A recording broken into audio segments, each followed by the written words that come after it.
तो last class में आपने पढ़ा मौर्य काल, कंप्लीट कर लिया आपने मौर्य काल काफी अच्छे से, बहुत ही बेसिक चीजों को पढ़ा आपने। आज की क्लासेस में हम जो पढ़ने वाले हैं, तीन चार टॉपिक पढ़ेंगे। उनमें से सबसे पहला जो सेक्शन कहलाता है मौर्य काल। मौर्य काल में भी हम जो पढ़ने वाले हैं, सबसे पहले शुंग वंश के बारे में पढ़ेंगे। शुंग वंश के बाद में सातवाहन पढ़ेंगे, कर्ण वंश पढ़ेंगे। ठीक है। जो विदेशी आक्रमणकारी हैं, विशेषकर इंडो ग्रीक हो गया, पार्सियंस वगैरह हो गया, शक हो गया, कुषाण हो गया, उन सभी के बारे में अपन आज की डेट में इसको कंप्लीट कर लेने वाले हैं। इन शॉर्ट में अपन देखें, इस पूरे के पूरे टाइम पीरियड को क्या कहा जाता है? मौर्योत्तर काल करके कहा जाता है साहब। सबसे पहली बात, मौर्योत्तर काल का यदि टाइम पीरियड वाइज अपन देखना चाहें तो लगभग लगभग मान के चलिए कि 187 बीसी के पश्चात का जो टाइम पीरियड कहलाता है, लगभग अगले 200 एडी तक का जो टाइम पीरियड कहलाएगा, अपन उसको क्या बोलेंगे? मौर्य काल, मौर्योत्तर काल, सॉरी, मौर्योत्तर काल के नाम से जानते हैं। भारत में क्षेत्रीय जो राजवंश है उनका उदय होता है, साथ ही साथ उत्तर पश्चिम भारत में आक्रमण हो रहे हैं। जो क्षेत्रीय राजवंशों का उदय हुआ, उनमें सबसे पहला नाम आप जैसे कि सामने देख पा रहे होंगे, शुंग वंश। शुंग वंश के बारे में आप पढ़ने वाले हैं। उनकी उत्पत्ति संबंधित क्या कैसे पॉइंट है, सोर्स ऑफ हिस्ट्री क्या होती है, कौन कौन से शासक आए हुए हैं, कौन सा शासक किन चीजों के लिए जाना जाता है, इनमें से भी पढ़ेंगे। मध्य प्रदेश के संदर्भ में विदिशा, विदिशा में भी हीलियोडोरस गरुड़ स्तंभ के बारे में पढ़ेंगे, किस टाइप का है, ये आप सामने देख पा रहे हैं। उसका इंपॉर्टेंस क्या है, एग्जाम में क्वेश्चन क्या आएगा, किन विषय वस्तुओं को लेकर के वो आपसे क्वेश्चन पूछ सकते हैं, ये पढ़ेंगे। प्रमुख शासक के बारे में बात करें तो संस्थापक पढ़ेंगे आप शुंग वंश का। पुष्यमित्र शुंग के बारे में आप बात करेंगे, जैसे कि आप देख पा रहे हैं उनके दौर में होने वाली घटना, उनमें सबसे खास पूछा जाता है विदर्भ का युद्ध क्या कैसा था, इसके बारे में एक ओवरव्यू आपने देख लिया। साथ ही साथ इसी दौर में यवनों का यानी विदेशियों का आक्रमण हो रहा है, जिसको अपन आईपीएस के सीक्वेंस के साथ में जानते हैं, उस विषय वस्तु के बारे में पढ़ेंगे। और एग्जाम ओरिएंटेड जितने भी क्वेश्चन गत वर्षों में आए हुए हैं उन पर डिस्कस करेंगे। उन क्वेश्चनों को भी आप यहाँ भी सॉल्व करने वाले हैं क्लास में। ये जो नोट्स है जो आप सामने बोर्ड पर देख पा रहे हैं, इसका पीडीएफ क्लास के ग्रुप में आ चुका है, पहले ही भेज दिया गया है। तो आपके पास में पढ़ने के लिए सफिशिएंट डेटा है, पर्याप्त मात्रा में चीजें हैं साहब जी। ठीक है, आगे बढ़ जाते हैं। तो एक एक करके अपन इसको शुरू करते हैं और इस बारे में विधिवत तैयार करें। ये एक अपने आप में एक बहुत महत्वपूर्ण टॉपिक कहलाता है, इस बात को आप समझ लीजिए। खासकर एमपीपीएससी असिस्टेंट प्रोफेसर एग्जाम, उसमें एक क्वेश्चन यहां से आना बिल्कुल तय ही आप मान के चलिए, जिसको अपन ने क्या कहा है? मौर्योत्तर काल करके कहा हुआ है साहब जी। ठीक, मौर्योत्तर काल यदि कहा जाए तो टाइम पीरियड, सबसे पहले टाइम लाइन यदि हम देखें तो कहां से कहां, 187 बीसी में अंतिम मौर्य शासक बृहदत्त की हत्या करके, कब की बात हो रही है? 187 बीसी की बात हो रही है। अंतिम मौर्य शासक की हत्या करके ये आने वाला है, शुंग वंश आएगा यहाँ पर। फिर भी यदि कहा जाए कि नहीं मोटे तौर पर क्या टाइम पीरियड, तो 200 बीसी से लेकर के लगभग 200 एडी का जो टाइम पीरियड कहलाएगा, अपन उसको मोटे तौर पर कह सकते हैं क्या? मौर्योत्तर काल कह सकते हैं। ध्यान देने वाली बात यह है, ये जो दौर है एक विकेंद्रीकरण का दौर करके कहलाएगा। रीजन उसका ये है कि नॉर्थ इंडिया में राजवंशों की कहानी अलग चल रही है। मौर्य वंश के बाद में आप देखेंगे विभाजन हो जाएगा। यहाँ पर अभी आप कहीं शुंग पढ़ेंगे, साउथ इंडिया में आप सातवाहन पढ़ने वाले हैं, नॉर्थ वेस्ट से आप देखेंगे यहाँ पर आईपीएस के। इसका मतलब ही क्या है? अभी इंडो ग्रीक का आक्रमण हो गया, पार्सियंस का आक्रमण हो गया, शकों का आक्रमण हो गया, कुषाणों का हो गया। कुषाण बाद में यहाँ पर एम्पायर भी बनाएंगे। सेम इसी टाइम पर आप देखेंगे कि दक्षिण भारत में क्या चल रहा होगा? संगम काल चल रहा होगा। और संगम काल का जो टाइम पीरियड भी मोटे तौर पर विद्वानों के बीच में सहमति है, वो ये वाला करके कहलाता है साहब। क्लियर बात है? तो इसका मतलब ये है कि जो स्थानीय राजवंश हैं वो भी आप यहाँ पर पढ़ने वाले हैं, और विदेशी आक्रमणकारी जो होंगे आप उनके बारे में भी यहाँ पढ़ने वाले हैं साहब जी। ठीक है, सबसे पहले अगर एक एक करके यहाँ पर बात की जाए, जैसा कि आप सामने देख पा रहे हैं, स्थिति क्या है? विखंडन की स्थिति है।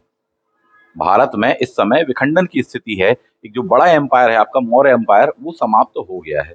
विदेशी आक्रमणकारी भी आ रहे हैं और भारत में क्षेत्रीय राजवंश या स्थानीय राजवंश भी अपनी स्थापनाएं कर रहे हैं और काम कर रहे हैं। इनमें सबसे खास यदि हम बात करें, the very first Shunga dynasty, मोटे तौर पर टाइम पीरियड क्या दिया हुआ आपको? 185 बीसी से लेके 73 बीसी के दौर में कहलाता है। कुछ किताबों में आप जब पढ़ेंगे इस वंश के बारे में तो आपको मिलेगा कि साहब लगभग 112 वर्ष शासन किया, कुछ में कहेंगे साहब जी 120 वर्ष के आसपास में शासन इन्होंने किया है। मौर्य वंश के ठीक बाद में यह वंश आने वाला है, विशेषकर कहाँ, नॉर्थ इंडिया में साहब जी। उस दौर में यहाँ पर ये देखने के लिए मिलेगा। कैसे क्या आया, बहुत सिंपल सी चीज है। अंतिम मौर्य सम्राट वृहदत्त, उनके सेनापति होने वाले हैं कौन, पुष्यमित्र शुंग। यही वजह उनकी एक बहुत ही फेमस उपाधि कहलाती, सेनापति या सेनानी। कभी को पूछे तो इस बात को पहचान लेने की साहब जी, पुष्यमित्र शुंग की सबसे फेमस उपाधि क्या कहलाती है, बोले साहब सेनानी करके कहलाती, वो उन्होंने धारण किया हुआ था। सेना का निरीक्षण कर रहे थे, उसी समय पुष्यमित्र शुंग ने हत्या कर दी, क्योंकि उसका कहीं ना कहीं प्रभाव ज्यादा था सेना इत्यादि वगैरह पर। यही चीज हमको कहाँ कहाँ मिलती, बाणभट्ट की हर्षचरित में मिलती है, इस बात को ध्यान रखना। किस बुक में मिल रही है, बाणभट्ट की हर्षचरित में। पुराणों में भी मिलती है, पुराणों में इसका काफी उल्लेख किया गया है, क्योंकि ब्राह्मण धर्म को मानने वाले हैं कौन, शुंग वंश वाले लोग। शुंग भी मानेंगे। अब इसके बाद में कर्ण वंश आएगा, साउथ में आप पढ़ेंगे सातवाहन वंश। ब्राह्मण धर्म को वो मानते थे, काफी कुछ उल्लेख आपको मिल जाने वाला है उनके बारे में। तो पहली बात, इस घटना की जानकारी कहाँ कहाँ से मिल रही है, तो बाणभट्ट की हर्षचरित से मिल रही है। बाणभट्ट का कोड ही आपको क्या बताया हुआ साहब जी, बहको मच करके आपसे कहा हुआ है, बहको मत वाला, दैट इज बहको मच करके कहा है, वहां से बाणभट्ट होने वाला है। उसकी बुक का नाम क्या है, हासे बोले हर्षचरित, जिसमें उल्लेख मिल रहा है। दूसरी सबसे फेमस बुक कहलाती का से कादम्बरी करके कहलाने वाला है। बिल्कुल ये फैक्ट आपको रटे होने चाहिए, यहाँ पर गलती की कोई भी गुंजाइश नहीं होती है, चांस ही नहीं होता साहब जी। बहको मच, माँ से मुकुट तड़ित है, चा से चंडिका शतक, बाणभट्ट की पुस्तक है। मध्य प्रदेश से जबरदस्त रिलेशन रहा है, बुंदेलखंड वाले क्षेत्र से रिलेशन रहा है, इस बात को ध्यान रखना। तो कौन, बाणभट्ट की हर्षचरित में हमको ये मिल रहा है साहब कि उन्होंने ऐसा ऐसा कृत्य किया हुआ था। यही वजह है कि सभी जगह पर पुष्यमित्र शुंग को शुंग वंश का संस्थापक माना जाता है। कुछ किताबों में आपको टाइम पीरियड मिलेगा 187 बीसी की घटना है, कुछ जगह पर आपको टाइम पीरियड मिलेगा, बोले नहीं सर 184 बीसी की घटना करके कहलाती है। बीसी का टाइम पीरियड है, तो 1 2 साल 3 साल का अंतर आपको देखने के लिए मिल सकता है साहब जी। कंक्लूजन वाली बात यह है कि हाँ, उसने यहाँ से सत्ता अपने हाथ में ले ली है साहब जी। नेक्स्ट आगे बढ़ जाइए। शुंगों का मध्य प्रदेश से जबरदस्त रिलेशन रहा है, और मगध से लेकर के मध्य प्रदेश तक के क्षेत्र पर इनका शासन होने वाला था। पूछा जाता है आपसे, और जरूर पूछा जाएगा भविष्य में, कि शुंगों की उत्पत्ति से संबंधित क्या क्या जानकारी आपको मिलती है। पहली बात तो ब्राह्मण धर्म को मान रहे थे, ऐसा कुछ बुक्स में हमको मिलता नहीं साहब जी। शुरुआत में पारसिक थे, कौन बता रहे बोल साहब जी, हरप्रसाद शास्त्री, हालांकि मत मान्य नहीं है। बाणभट्ट की हर्षचरित में उनको क्या कहा है, अनार्य कहा हुआ है। तो किस बुक में किस राइटर के द्वारा क्या कहा गया, इस टाइप से कई बार क्वेश्चन पूछ लेते हैं, परंतु ये वाले मत मान्य नहीं है साहब जी, ब्राह्मण माना गया उनको, इस बात पर ध्यान रखना आप, ये चीज कही गई साहब जी।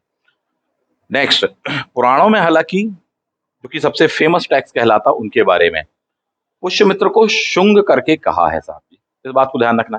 पढ़नी उनके दरबार में थे, उनके राजगुरु जी थे, उनके प्रधान पुरोहित थे, उन्होंने उनको भारद्वाज गोत्र कहा है। ठीक है, पढ़नी पढ़नी जिन्होंने क्या, पतंजलि के महाभाष्य, ठीक है, अष्टाध्यायी, थोड़ी सा ध्यान रखना, पूछ लेगा आपको। और भी देखें, एक बहुत ही फेमस बुक, उज्जैन के महानतम लेखक, संस्कृत के महानतम लेखक, भारत के शेक्सपियर, जिनको अपन कालिदास के नाम से जानते साहब जी, उनकी बहुत ही फेमस बुक कहलाती, दैट इज मालविकाग्नि मित्रम।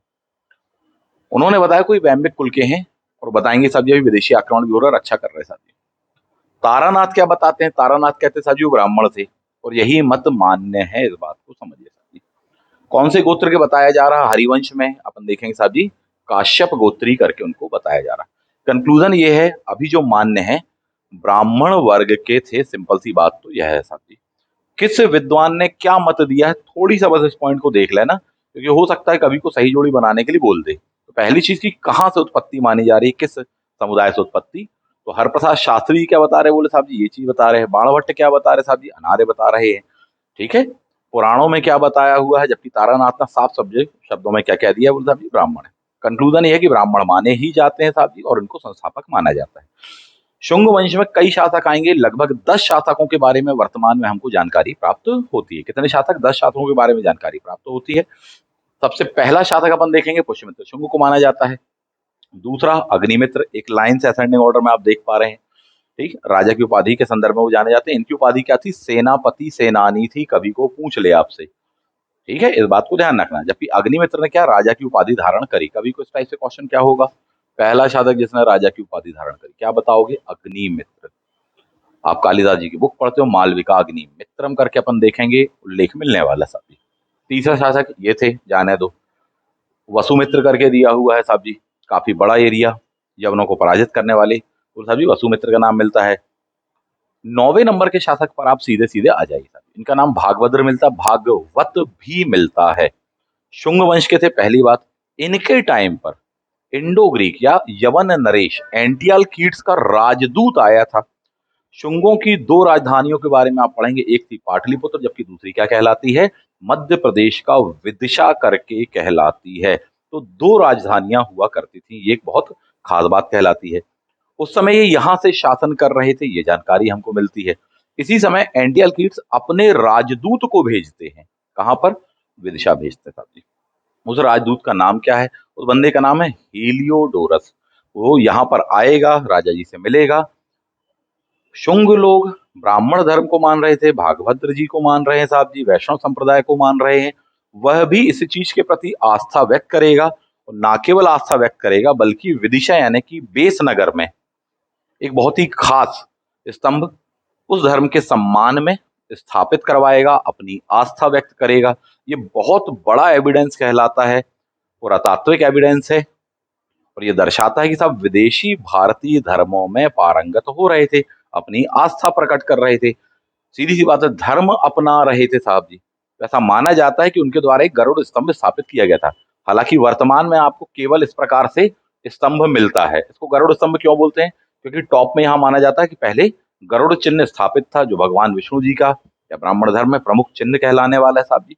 हालांकि वो समय के साथ में टूट गया, प्राप्त नहीं होता, इसलिए अपन ने इसको क्या कहा है, गरुड़ स्तंभ। इसमें लेख भी हमको मिलता है, इस बात को समझिएगा, दिया है आपको वहां पर, यहाँ पर खुदा हुआ है साहब। उसी चीज का इंग्लिश में आप वर्णन यहाँ पर देख पा रहे होंगे। तो ये एक बहुत बड़ी घटना होती है, दसों बार एग्जाम में पूछा गया, एक एक बिंदु पर क्वेश्चन पूछा, एक एक फैक्ट पर क्वेश्चन पूछा हुआ साहब जी। कि हीलियोडोरस ने गरुड़ स्तंभ कहा, तो क्या बताएंगे, विदिशा या बेसनगर करके बताएंगे। किस बंदे ने बोला साहब जी, हीलियोडोरस ने। किसके दरबार से आया था, एंटियल कीट्स के दरबार से आए थे। एंटियल कीट्स की राजधानी कहाँ थी, बताओगे, तक्षशिला। क्या बताओगे, तक्षशिला थी साहब जी। किस धर्म के प्रति सम्मान, बोले साहब जी, भागवत धर्म। चार ऑप्शन देगा, शैव धर्म के प्रति, बौद्ध धर्म के प्रति, जैन धर्म के प्रति। ठीक है, यहाँ पर उसने पूजा की थी, ये जानकारी हमको मिलती है साहब जी। बहुत ही सुंदर, ये पिलर करके कहलाता है। तीन शब्द यहाँ पर बहुत ही फेमस लिखे हुए हैं, एग्जामिनर कभी को आपसे पूछ सकता है कि इनमें से कौन सा एक शब्द नहीं लिखा है। उनके पश्चात में हमको देवहूति के बारे में जानकारी मिलती है। तो इन शॉर्ट आपने ये देख लिया। नेक्स्ट, अंतिम शासक शुंग वंश का देवभूति, उसकी हत्या कर देंगे कौन, वासुदेव, और एक नए वंश की स्थापना करने वाले हैं जिसको अपन कहेंगे कण्व वंश। तो ये इन शॉर्ट, इन ब्रीफिंग अपन देख रहे हैं उसकी। अब आगे बढ़ते, थोड़ी सा डिटेल्स देख लीजिए आप। हालांकि इसमें 3-4 शासकों के बारे में ही आपको पढ़ना है, उनसे रिलेवेंट जो भी कला संस्कृति है वह बस आपको पढ़ना है, और ज्यादा नहीं। पुष्यमित्र शुंग टाइम पीरियड क्या दिया हुआ आपको, 185 बीसी मोटे तौर पर से लेके 150 बीसी मान लो, 149 है पर 150 मान लो, यानी लगभग लगभग कितना बोल सकते, 35 ईयर्स का टाइम पीरियड आपको देखने के लिए मिल रहा है। समस्या का दौर कहलाता है, वो अपने आप में विखंडन का दौर कहलाता है। विदेशी आक्रमण भी हो रहे हैं, बहुत सारी समस्याएं, कई क्षेत्रीय राजवंशों की स्थापना भी हो रही। उस समय अपने राज्य को स्थापित करना पुष्यमित्र शुंग के लिए एक बहुत बड़ी चुनौती करके कहलाती है साहब जी। ठीक है, विदेशी आक्रमणकारियों से निपटना भी एक बहुत बड़ा काम कहलाता है। साथ ही साथ जो क्षेत्रीय या स्थानीय वंश आ रहे हैं उनसे, इस समय इसका एक बहुत ही फेमस युद्ध होने वाला है, किसके साथ में, विदर्भ, है ना। आज का जहां पर नागपुर, भंडारा, अमरावती, अकोला इत्यादि क्षेत्र है ना, वहां तक का एरिया क्या कहलाता था, भारत का विदर्भ वाला क्षेत्र करके कहलाता था। तो उसका सबसे पहला जो मामला बिगड़ने वाला वो किसके साथ में होने वाला है, विदर्भ के शासक से युद्ध होने वाला है। इसकी जानकारी हमको कालिदास जी की बुक मालविकाग्निमित्रम में भी मिलती है साहब जी। ठीक है, विदर्भ ने एक संघ के रूप में शासन की शुरुआत करी थी। जब इनसे युद्ध होने वाला, इस समय राजा कौन था यहाँ का, विदर्भ का यज्ञसेन था। बहुत सारी घटनाएं इसमें होने वाली साहब जी। फाइनली अपन देखेंगे कि अग्नि मित्र को भेजेंगे साहब जी, वो यज्ञसेन को, साथ में बहुत सारे कंट्रडिक्शन होंगे, फाइनली इनको पराजित कर दिया जाएगा और ये अधीन आ जाएंगे। कंक्लूजन उस बात की तो ये है साहब जी। बाकी पढ़िएगा, पीडीएफ में आपको दिया हुआ है। फाइनली बात यह है कि विदर्भ में जो सबसे खास नदी कहलाती है वर्धा नदी, ये इनके बीच की सीमा मान ली जाती है। इस युद्ध की वजह से पुष्यमित्र शुंग की प्रतिष्ठा में काफी वृद्धि हुई। सबसे पहला पॉइंट तो ये कहलाता था। क्लियर बात है, आगे बढ़ जाइए। यवनों के आक्रमण के बारे में बात कर लें। अगली एक और जो महत्वपूर्ण घटना कहलाती है वो यवनों के आक्रमण की कहलाती है। शुरुआत में यवन यहाँ आक्रमण करेंगे, बाद में अपन देखेंगे संबंध अच्छे हो जाएंगे, यहाँ आकर धर्म अपनाएंगे, इत्यादि इत्यादि चीजें होने वाली हैं। जो आपसे क्वेश्चन पूछा जा सकता है कि बोले साहब आपको ये जानकारी कहाँ से मिलती है कि यवनों का आक्रमण हुआ था, इसका जो सबसे फेमस जो साक्ष्य कहलाता है वो गार्गी संहिता है साहब जी। सबसे फेमस, सीधा सीधा पूछा जाएगा किस बुक से जानकारी मिलती है आपको, तो क्या बताओगे? कई बुकें हैं लेकिन ये वाली नहीं भूलना, दैट इज द गार्गी संहिता साहब जी। ठीक, और भी हैं, पतंजलि के महाभाष्य है, वहां से भी आपको जानकारी मिलती है, ठीक है, बट ये चीज क्लियर। कालिदास जी की बुक से भी जानकारी मिलती है अपन को, बट सबसे ज्यादा जो पूछा जाता है एग्जाम ओरिएंटेड अप्रोच की बात करें साहब जी, ये गार्गी संहिता वो सबसे फेमस बुक कहलाती है। हालांकि ये ज्योतिष की बुक है, ये भी ध्यान रखना किस विषय की बुक है, ज्योतिष विषय की बुक है साहब जी, लेकिन उसमें हमको जानकारी मिलती है इस आक्रमण के बारे में। क्या जानकारी मिलती है, एक नजर मार लीजिए साहब जी। 5 जो सबसे खास नगर कहलाते थे उनके बारे में जानकारी मिलती है कि साहब इनको जीत लिया यवनों ने। साफ सुथरे शब्दों में आपको जानकारी मिलती है, वहां दिया जाएगा कि मिथिला तथा साकेत, इन 2 शहरों को जो कि बहुत ही स्ट्रैटेजिक महत्व के प्लेस कहलाते थे, उसको उन्होंने जीत लिया। इसके साथ साथ कुसुम ध्वज का उल्लेख भी मिलता है। अब इस बात को समझिए, कुसुम ध्वज यानी कि पाटलिपुत्र की बात हो रही है, यानी इंडो ग्रीक यानी कि यवन उस जमाने में अटैक करते करते कहाँ पहुंच गया, गंगा घाटी, गंगा घाटी में भी कहाँ केंद्र पहुंच गया, पाटलिपुत्र, जो कि राजधानी है। जबकि जबकि सेकंड राजधानी आपने क्या पढ़ी, बोले साहब जी विदिशा पढ़ी हुई है, वहां पहुंच जाते हैं। इसके साथ साथ उन्होंने साकेत नगर को भी रास्ते में जीत लिया। साकेत की पहचान की जाती है आधुनिक अयोध्या से, क्लियर बात है, ये पूछेंगे। मिथिला क्षेत्र को जीत लिया, ये जानकारी मिलती है। एक वर्ड आपको आएगा माध्यमिका शहर, माध्यमिका तथा साकेत। तो साकेत की पहचान किससे की जाती है, बोले साहब जी अयोध्या के बारे में बात हो रही है, पुराना नाम है साहब जी अयोध्या का, उसको जीत लिया। दूसरा पूछेगा माध्यमिका, तो बोले ये कौन सा शहर है, मान लो इनके इस पूछते तो इस बात को ध्यान रखना, दैट इज द चित्तौड़। यहां पर सबसे पहला पहला आपको उल्लेख मिल रहा है, और चित्तौड़ तब से लेकर के वर्तमान समय तक आप पढ़ेंगे कि एक बहुत ही खास स्ट्रेटेजिक महत्व का क्षेत्र कहलाता है साहब जी। ठीक, ये आक्रमण किसने किया था, नेता कौन था, जानकारी नहीं मिलती, बट यह है कि यवन आक्रांता करके हैं। तो कई जगह से इस चीज की पुष्टि होती है, ये आपके लिए महत्वपूर्ण हो जाता है। तो पहली सबसे टॉप क्लास जो बुक कहलाती है गार्गी संहिता, जो कि यहाँ साफ सुथरे शब्दों में, व्यापक शब्दों में उल्लेख कर रही है। इसके अलावा पतंजलि के महाभाष्य से भी जानकारी मिल रही साहब जी कि यहाँ माध्यमिका आ गए हैं, साकेत आ गए हैं, परंतु ज्यादा शहरों के बारे में ज्यादा डिटेल में इंफॉर्मेशन आपको यहाँ पर मिलती है। तो माध्यमिका किस शहर को कहा गया है पहचानना पड़ेगा, साकेत किस शहर को कहा गया है इस बात को पहचानना पड़ेगा। तो ये एक बहुत ही खास घटना हुई थी, पूछा जाएगा आपसे इस पर क्वेश्चन, प्रिपेयर रहिएगा साहब जी।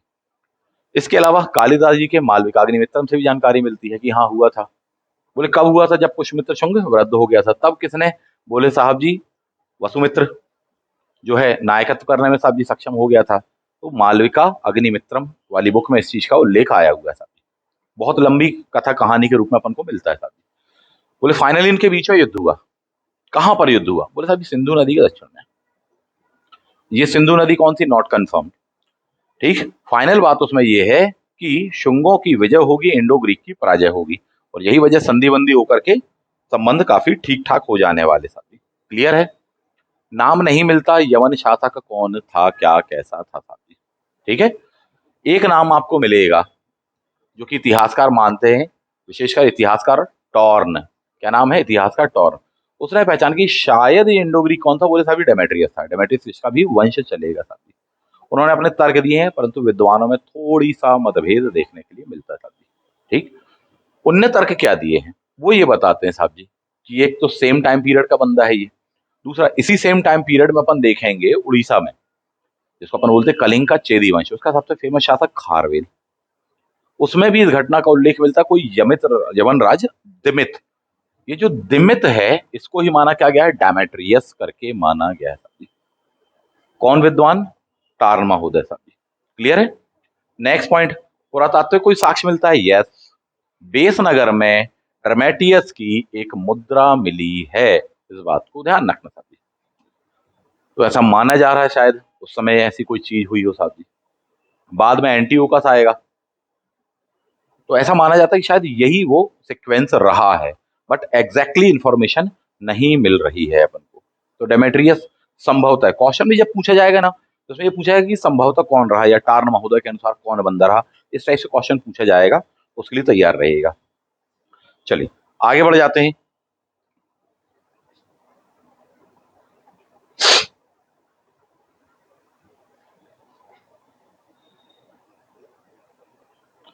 इसमें जो एक अगला पॉइंट आपके लिए निकल के आता है, इंडो ग्रीकों का आक्रमण या यवनों का आक्रमण, डेमेट्रियस का आक्रमण, बाद में यही बंदे का आप पाओगे कि साहब इस बंदे ने मिनांडर के साथ, ठीक है, अटैक किया था साहब, और ये काफी अंदर तक आ जाता है साहब, और इनको काफी विजय भी शुरुआत में हासिल हुई थी, ऐसा माना जाता है। इवन मिनांडर के कई क्वाइंस भी मिले हैं, मध्य प्रदेश के बालाघाट में मिले हुए हैं आपको, इस बात को ध्यान रख लीजिएगा, पूछ लेगा कि मिनांडर का सिक्का कहाँ पर मिला है, तो साहब जी मध्य प्रदेश के बालाघाट वाले क्षेत्र में मिला हुआ है, अगर एमपी के अंदर में पूछा जाए आपको तो, और भी कई प्लेसेस में मिले हुए हैं आपको, ठीक। दूसरा, ये जो मिनांडर है जीतते हुए आया है, यही वजह की क्वाइंस वाइंस इत्यादि वगैरह, इसका एक जो सबसे खास संवाद कहलाता है वो पूछ लेता है इस यवन शातक में, बौद्ध भिक्षु नागसेन, और इस चीज की जानकारी हमको मिलिंद पहो नामक पुस्तक में मिलती है साहब जी, जिसका नाम है मिलिंद के पद। बोले कौन है ये मिनांडर, कहाँ का है, तो बोले साहब यही उत्तर पश्चिम भारत में यवन शासक करके कहलाने वाले, सियालकोट को केंद्र बनाकर या राजधानी बना करके ये बंदा शासन कर रहा था। बैक्ट्रिया उसके ऊपर वाला हिस्सा कहलाता है, वहां पर एक और दूसरा वंश चल रहा था यूक्रेटाइडिस, खासकर डेमेट्रियस यूक्रेटाइडिस, ये अलग अलग विभाजन हो जाता है, कौन किसके में आता है एग्जैक्टली जानकारी नहीं मिलती, केवल संभवतः संभवतः में कार्यक्रम चल रहा है।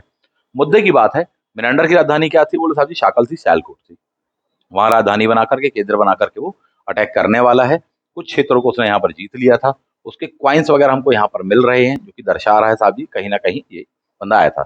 इस बंदे ने भी ये जो चीजें करी, भारतीय लिपि को अपनाया था, महत्वपूर्ण विषय वस्तु क्या है, भारतीय लिपि को अपनाया था, उसके जो क्वाइंस या जो उसके लेख आर्टिकल इत्यादि हमको मिलते हैं, तो किसमें मिल रहे हैं, खरोष्टी और ब्राह्मी लिपि में मिल रहे हैं साहब जी। इनके संपर्क में हेलेनिस्टिक कला भी आने वाली है साहब जी हमारे यहाँ पर, और सबसे खास जो विकास आप देखेंगे वो क्वाइंस को लेकर के होने वाला है। भारत में लेख युक्त मुद्राओं के बारे में यदि हम बात करें, सिक्कों को ढाल करके बनाने वाली बात के बारे में यदि हम बात करें, तो हमें इसी काल में देखने के लिए मिलता है।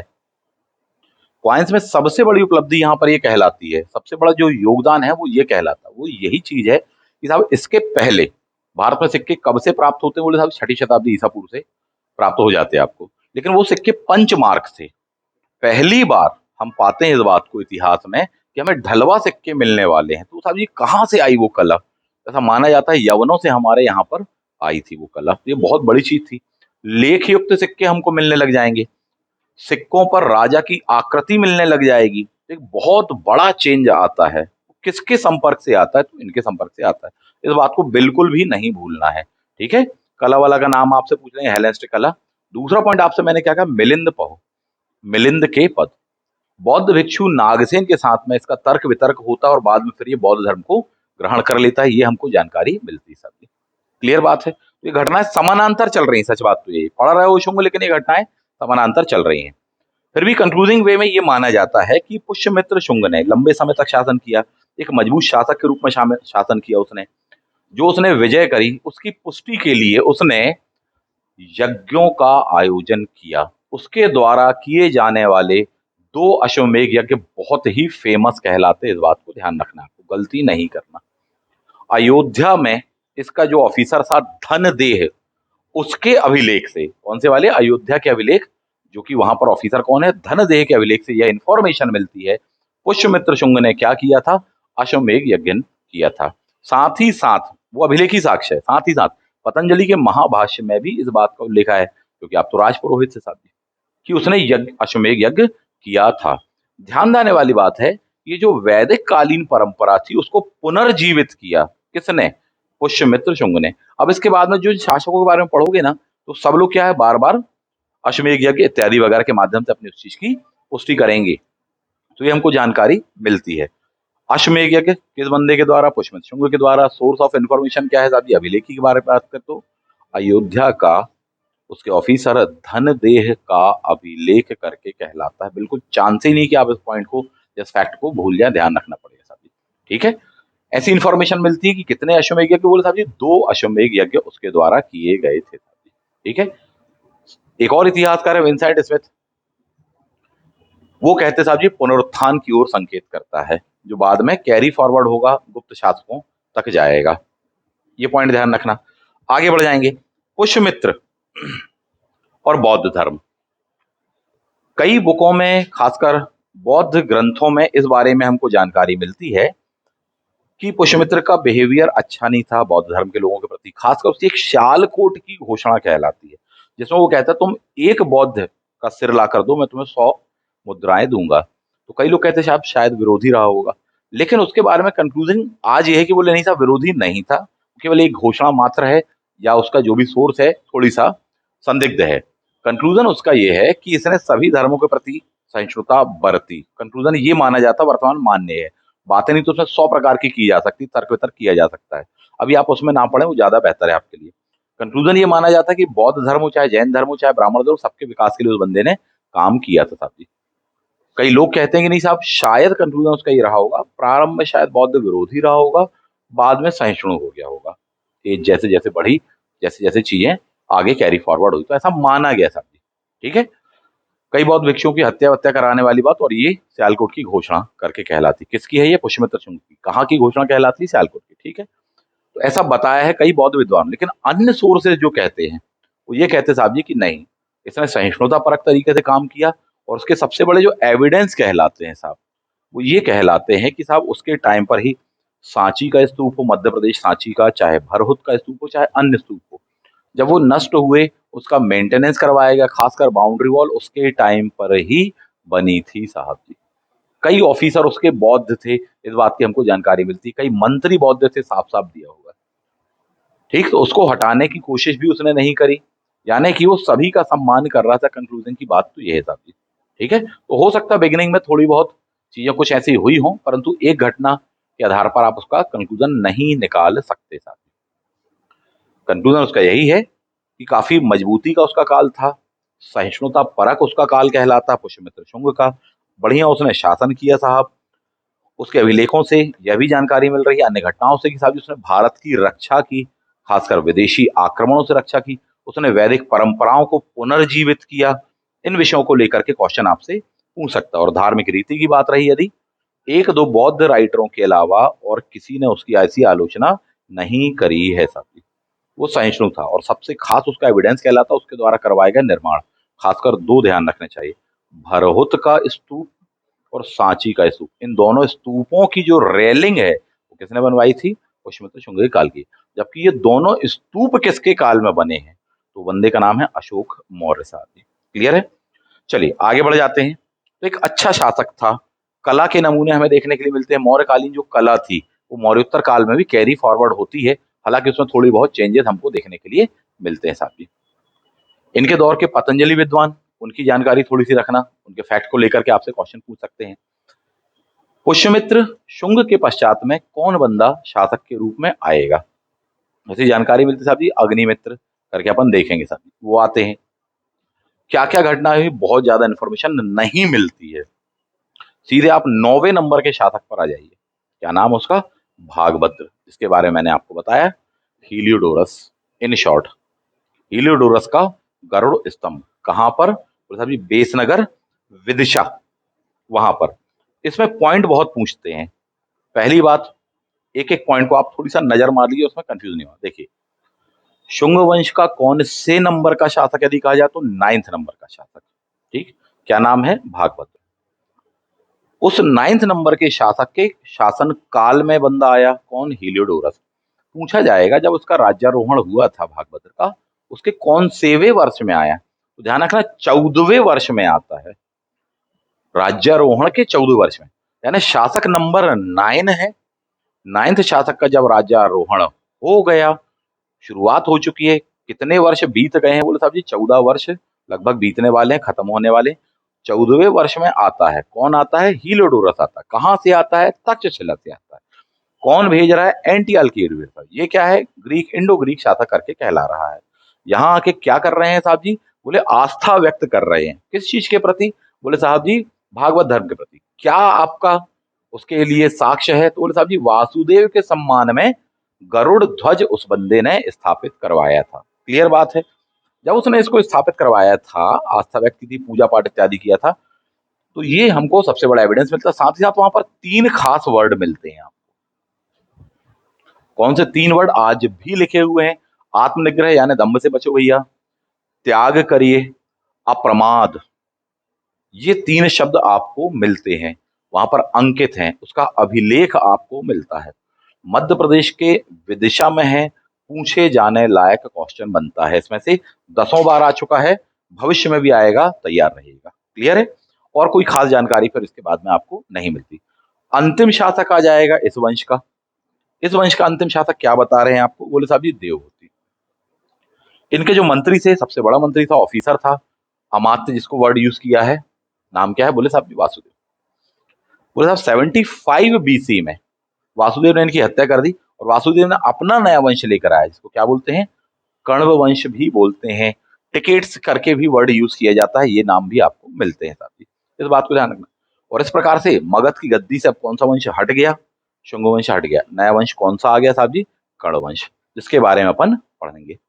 इन पर बेसिक क्वेश्चन आते हैं, इस बात को ध्यान रख लीजिएगा। बेसिक क्वेश्चन का मतलब ये, बोले साहब कण्व वंश के संस्थापक या प्रवर्तक किसको माना गया था? किसने किसकी हत्या करी? नाम पूछ लेता, कंफ्यूजन हो जाता था। तो जो परंपरा शुंगों ने शुरुआत करी, पुष्यमित्र शुंग ने बृहदत्त की हत्या करी, वही परंपरा आगे भी कैरी फॉरवर्ड अभी होने वाली है। और ये कम से कम 4-5 वंशों में एज इट इज चलने वाली है, जिनके बारे में अपन अभी देखने वाले हैं। इतने टॉपिक में कोई कंफ्यूजन हो, यदि किसी को कुछ पूछना हो, कोई चीज समझ में नहीं आई हो, तो आप पूछ लीजिए, फिर अपन आगे बढ़ते हैं। तो बताइएगा कि ये टॉपिक कैसा रहा। एग्जाम ओरिएंटेड ऑस्पेक्ट से आपको बताया, थोड़ा सा फास्ट बताया है। प्रयास करिएगा, इसका अभ्यास करिएगा और उसके साथ साथ इसके क्वेश्चंस को भी लगाइएगा। ये डेफिनेटली आपके लिए काफी हेल्पफुल होगा और इसमें से 1 से 2 क्वेश्चन एग्जाम में आने की भरपूर संभावना है साथी। मिलते हैं आपसे लोगों से नेक्स्ट वीडियो में। Thank you. जय हिंद।